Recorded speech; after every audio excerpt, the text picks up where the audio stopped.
jemi ende në kushtet që më shumë se gjysmën e shpenzimeve shqiptarët e bëjnë nga xhepi i tyre.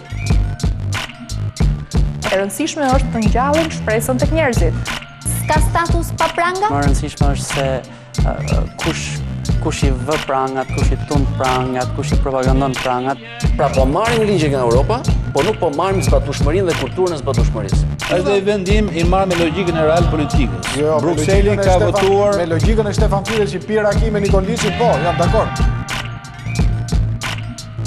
As ka pasur dhe as ka dhe as duhet ketë Shqipëri të madhe, duhet ketë një Shqipëri të vërtetë. Tu është prezenca e shtetit që vjet në këtë pyetje. Ndërtimi sot ka sipërfaqe të mëdha të pashqitura. Po çmimi pse nuk e ulni? Për çdo reformë të arsimit në çdo vend botë, themra e akivit është financimi. Gjithmonë të kujtoj historinë time. Kur njeriu jeton historinë e vet, unë besoj që gjithmonë i vërtetë dhe bën atë që duhet.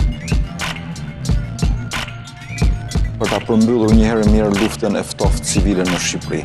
Kjo është një marrëdhënie e cila kërkon kthjellësi. Majoranca në çdo vendim do të jetë e kujdesshme.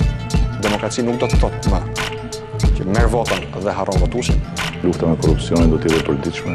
Është vetëm një studio që ka mbetur, në cilën nuk ke frikë se ndihesh e agresuar.